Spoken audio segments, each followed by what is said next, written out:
Hello, everyone. Welcome back to another episode of the Play Action Podcast presented by Warrior Student Media. I'm Brandon Smith, today joined by my co-host, TJ Hawes. What's up, guys? We're going to go over last week's games, kind of pick some bum games. Games weren't that great. Yeah. That we picked, at least. But the first one was definitely good. It was Chargers-Bengals. And I think the storyline heading into this game was the two quarterbacks from the 2020 draft class, Joe Burrow and Justin Herbert. And, you know, Joe Burrow, he did end up getting a slight injury in this game to his hand. And then, but they started to come back later in the game because the Chargers, they came out super hot. They came out scorching, and they put a big lead. They put up like a 3-touchdown lead on the Bengals right away. Yeah, this game was a lot more out of reach than I had anticipated because these are two close teams. But the Bengals could have won this. The Bengals came back in like the third quarter and could have won. Again, I thought they were gonna win it. I mean, this is on paper. They had the momentum too. Exactly. I mean, this was an all around good game. We talked about it not last week, the other day, about how we thought this game should have been Sunday Night Football. Yep. And I think this game proved itself to have been on Sunday Night Football because it was definitely the best game of the week. I mean, by far. Yep. Two good teams, two wild card contenders. They're 6th and 7th seed right now.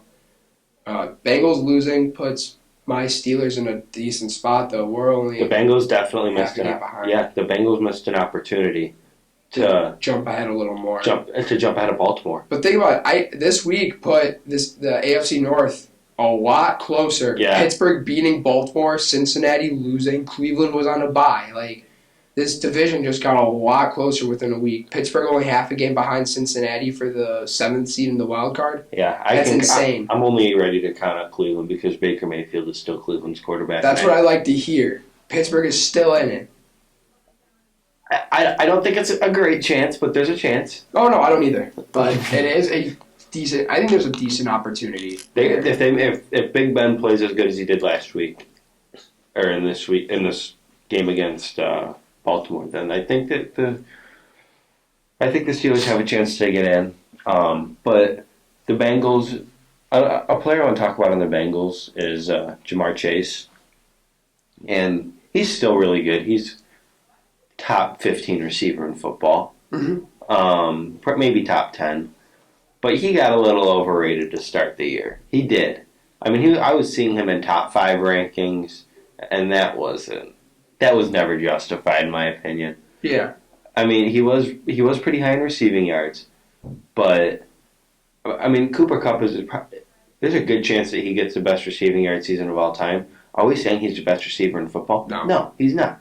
Is he even top 5? Probably not. No, because scheme and matchups are a big part of it as well. Schedule is also and target share. Target share is a big part of it, especially with that receiving core is solid, but with Robert Woods out now, obviously his target share is going to go or has gone up more and will continue to stay up there more, meaning that he's just going to get more catches. They got to give OBJ the ball. They got to give not give it to him, but they got to find a way to get him involved. And he did have a touchdown this week, but it was late in the game. It was a nice touchdown though. Yeah, it was nice. A good catch. So I mean, but I think the storyline from this game that's going to come away from it is the Chargers are so inconsistent, very inconsistent on a week-to-week basis, and the Bengals. I think they're legit, but I still don't know. I think the Bengals are going to get in. The Bengals will get in the playoffs. I can see it. I mean, and I think if they get in, they're dangerous. Yeah, the Bengals can make a run. I mean, I don't see any Super Bowls coming out of them. No, but they could go. They could go far. I think they can go if they get the right matchups and Burrow's playing well. And if they could get the right matchups, then yes, they definitely can go somewhere. I think they can beat. They could beat anyone in the AFC. Let's be because anyone could beat anyone in the AFC right now. Because as of right now, if the playoffs were to start this very moment, they would be playing Tennessee in the wild card. They could definitely beat Tennessee in the wild card. But as we get later on into the year, something's looming in Tennessee. The return of Derrick Henry. That is true. Derrick Henry will most likely be back for the playoffs or right before. And that makes them dangerous. That makes them dangerous no matter what. It does. And the ultimate goal for Tennessee would be, have him healthy by week 17 and honestly sit him until the playoffs come, unless they're like pushing to be in the playoffs at that point. Yeah. Then you play him. But I would say they do have to watch out though. They have to watch out because Indy's right there. Indy's good. Indy's a better team. I think Indy's a better team. Indy is the better team because they're a more well-rounded team. So we're gonna we're gonna do 3 hot takes later in this episode, and we'll talk a little more about the playoff picture when I talk about my take. Yeah. But we're gonna go to Broncos Chiefs. I don't want to spend much time on this. This game sucked. No, I picked Denver, so that's all I'm gonna say. But it was a bad game. I'm glad the Broncos they did the right thing for once. They just gave Javonte Williams the ball. It is true. Yes. Oh, finally! As a UNC fan, I can see why you're excited. Dude, he's so good. Yep. He is just 27 touches. 27 touches in this game for Javonte Williams and over 150 yards. He had a fantastic game. Yeah. He is just a yardage machine, and it sucks that Teddy Bridgewater's the quarterback. I mean, I don't even think Teddy Bridgewater's bad. He played a bad game. He played a bad game. He's just average. He's very inconsistent. Some days he'll look good, some days he'll look awful. But that's the thing, though. His looking good is average. That's true. So he's obviously. I'm not saying he's no franchise guy, but hence his last name. Bridge. He is a bridge quarterback. So, and that's exactly what they needed in Denver. Honestly, just a year, maybe 2, of a bridge quarterback to push them along. Well, there's been a bridge quarterback in Denver since Peyton Manning retired. Well, yeah, but like those were actual attempts. I think this is like a legit bridge quarterback to bring them into to get them a good, maybe young rookie quarterback. Or pull off a trade for a certain someone who resides in Green Bay. Aaron Rodgers. Yes. But, I mean, I've heard that a lot, too. I could see that happening. It seems like it's the most likely destination, but as a Bears fan, I'm sad to admit it, Rodgers won't leave. Probably not. I don't think so. This game wasn't that great. This offense for Denver is mediocre, so it makes the same for Kansas City, too. I mean, Kansas City's... okay, but this is a really good Denver defense, and Kansas City put up 22. I mean, that's not a ton of points, but still, that's a good... It was a good overall game by the Chiefs. I mean, obviously, they won. A lot of Kansas City's points was because of field position, because their defense got a couple takeaways. Exactly. So, that's why their yardage wasn't up there. And so it was pretty easy for them to go down and score 22. I mean, it was an important game that puts... that brought Denver... from second in the division to last. Yeah. Or tied for last with Vegas, but I think Vegas beat them already. There's a game in a couple weeks. I think it's after this week. It's Thursday Night Football. Chiefs, Chargers. That's going to be a good one. That was a good game. That was a good game in the beginning of the year, too. That was like a 30-some game. Did they play? They played once and the Chargers won. Okay. So that's going to be a good game. This division's pretty close, though. Yeah. It could get interesting. It's kind of like the AFC North. Yeah, the AFC North and AFC West are probably the two most closely tight divisions right now. From top to bottom. Exactly. Sure. Well, because everyone thought it was going to be the NFC West, which, I mean, preseason made sense. Seattle has been garbage. Cardinals clearly on the top. Rams second. Rams aren't even close behind anymore. They're a couple games back. 49ers a couple games back from the Rams. And then you got Seattle at the bottom. But, I mean, I'm ready for Mark Trestman with Yeezys to choke the playoffs again. Oh my God! Poor Kyle Shanahan. But we're gonna go now to Monday Night Football. Patriots Bills. This game it was a game from hell, so they say. I got 2 things to say about this game. One, this game proved that the Patriots can beat better competition. Because the whole thing that I at least had, and I'm sure you kind of agreed with me on that, is that their 6-game win streak was against I needed this game so they can prove something, and they proved it. I don't know. I need to see it again. I'm out for now. I can say that they're the best team in the AFC. I can say that, but I want if they don't beat Buffalo and Foxborough in a couple weeks, I'm going to retract it. Yep. And the second thing I got about this game is that although they did beat good competition, I get the weather was bad there, but I don't think that's a full excuse for this. But it's that they can't beat good teams throwing the ball. Like, I get the weather was bad, but 3 pass attempts? Yeah. Like, I don't know what Josh Allen had. It wasn't many either. Yeah, but 3? I don't think That's Josh the Allen. second fewest ever. Ever. You can't do that. No. I get it's bad weather, but you got to get a rookie quarterback. He plays in the AFC East. You're going to experience bad weather. But here's the thing. You know whose fault that is that they didn't throw the ball more? Buffalo's. Because the Patriots came out with a run-heavy game plan. Okay? And what could Buffalo not do? They couldn't stop the run. No, you're right, and you're completely right. And so why would they change it and be at more risk for turnovers? Because here's the thing. Josh Allen, he's going to throw the ball more than Mac Jones in those type of conditions. Well, of course. Because Josh Allen's got more of an arm. He has the strongest arm in the NFL. And Mac Jones, one of his issues was his arm strength, Mac Jones. That was an issue in the pre-draft process, and it's a little tough in that kind of condition with 50-mile-an-hour wind gusts. Yeah, I guess. I mean, I just, you come out with a run-heavy game plan, and you execute your game plan because they don't adjust to it. So, in my opinion, there's no point to change it. Oh no, I'm not saying that's bad that they didn't change it because they did what they had to do to win. But I don't see it as an impressive win. In a sense, no, it was a 14-10 game where your quarterback did nothing. Yeah, that proves nothing more about Mac Jones being able to win in big. What's the word I'm thinking of? Big games.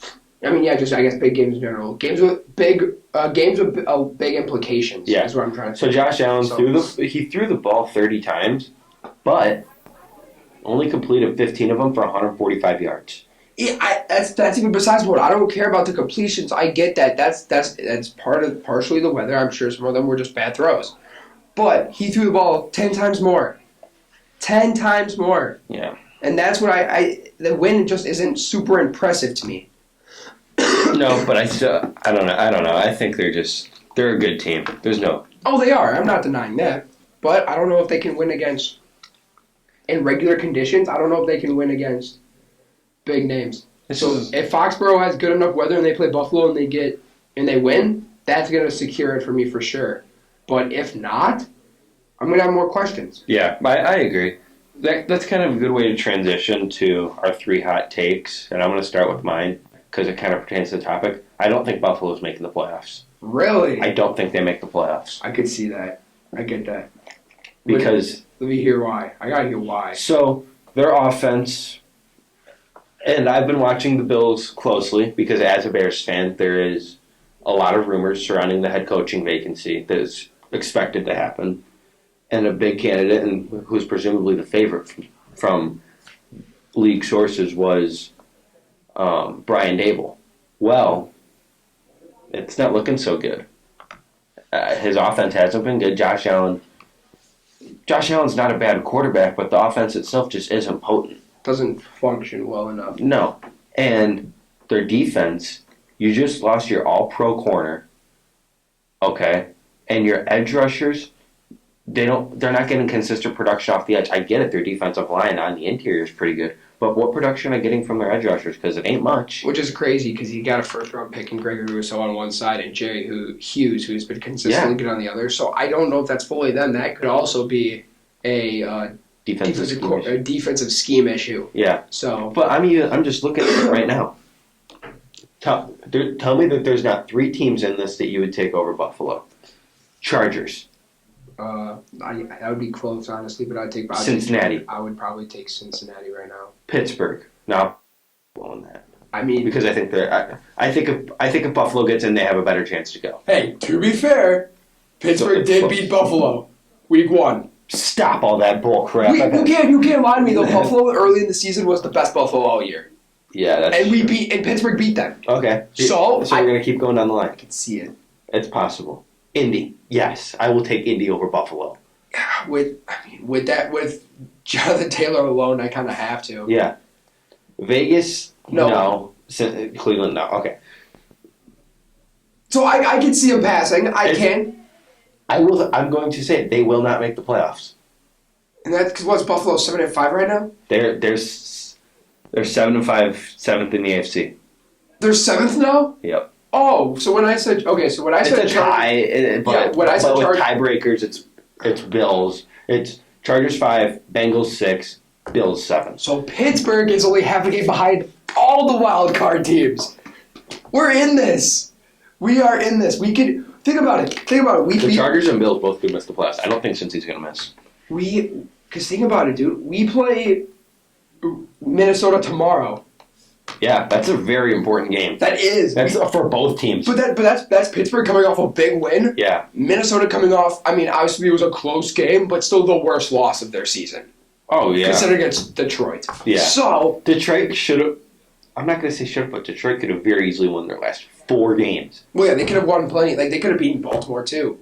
They lost to Baltimore off a record. That was BS. So yeah, they're not a horrible team. They're well coached, I think. yeah.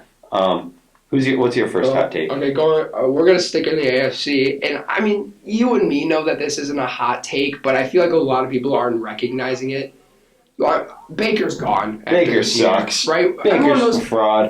The reason why I have this as a hot take is because this is his 4th year. No one's realizing it. Yeah, nobody thinks about it because I mean this is the last year of his rookie contract. I mean, I think they took his 5th year. So sorry, they have one more year. They can honestly let him go and draft with their draft pick right now. They have pick 15, I think. I could see them drafting a quarterback.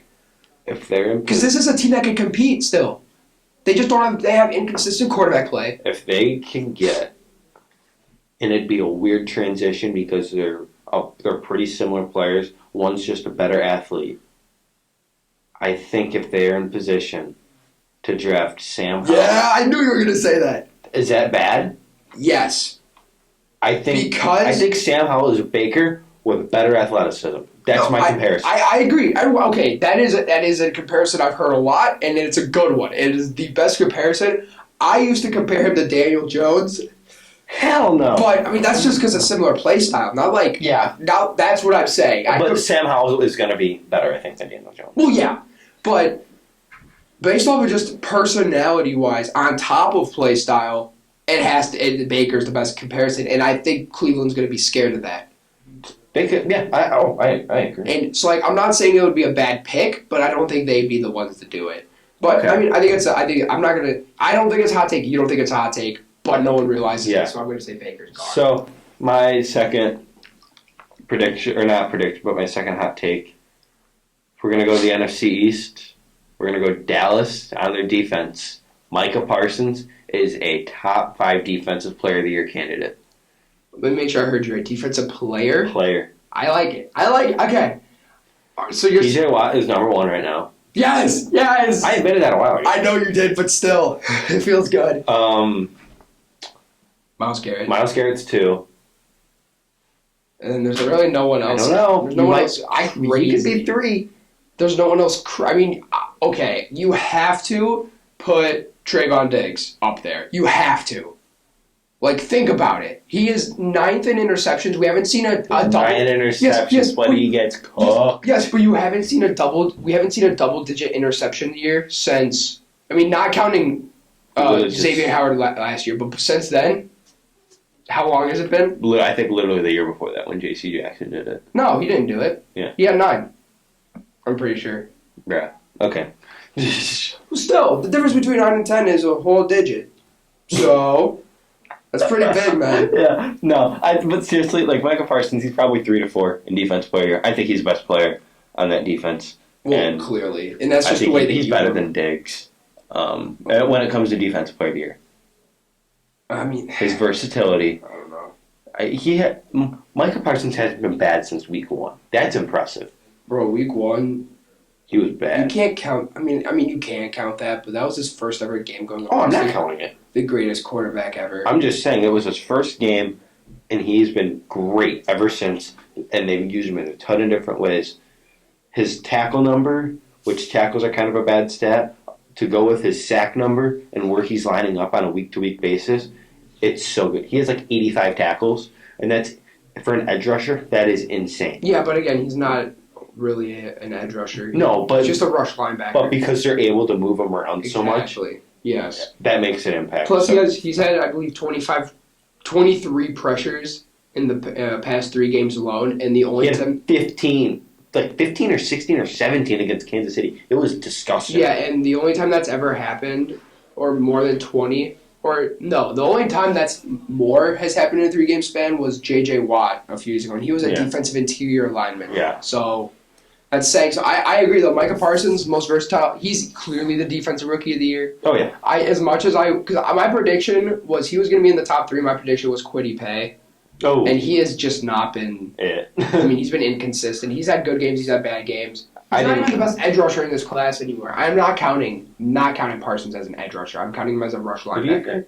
Is the best Edge rusher right now? Yeah. Jalen Phillips. He's had plenty. He's had multiple, or he's had a few games with more than a sack each. I gotta go back and look. I want to see what Jalen Phillips was, but you can do your second. Yeah, my second. You know, it's funny because I'm sticking in the NFC East.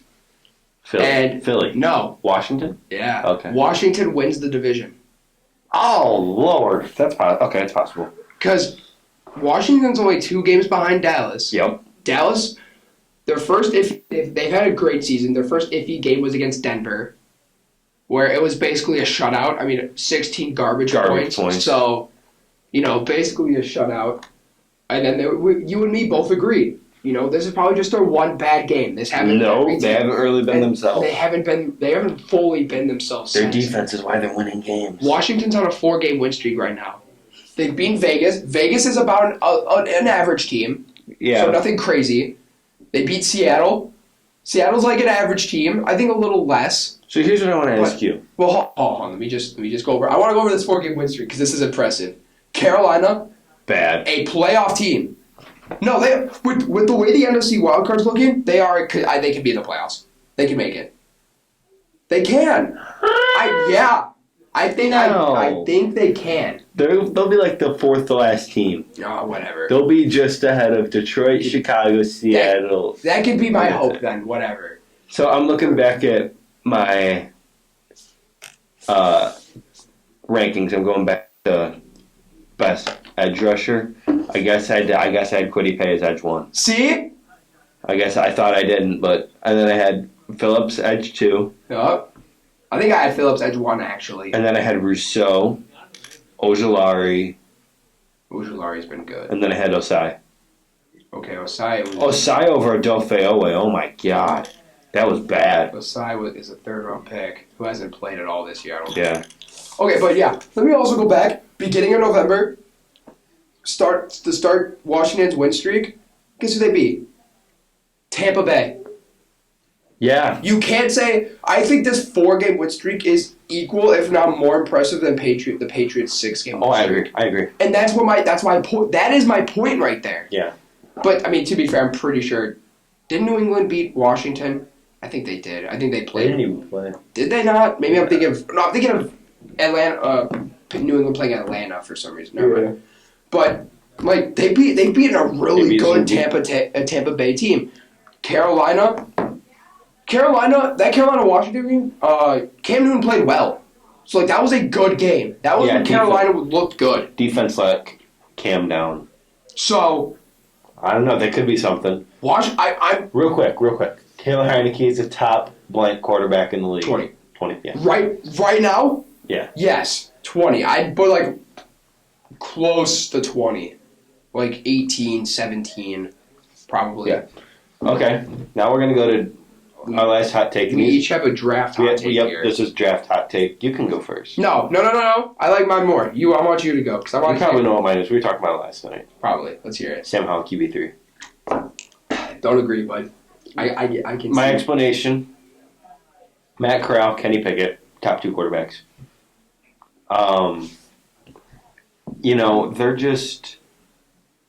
They're both so... I wouldn't say they're both pro-ready. Kenny Pickett is pretty pro-ready.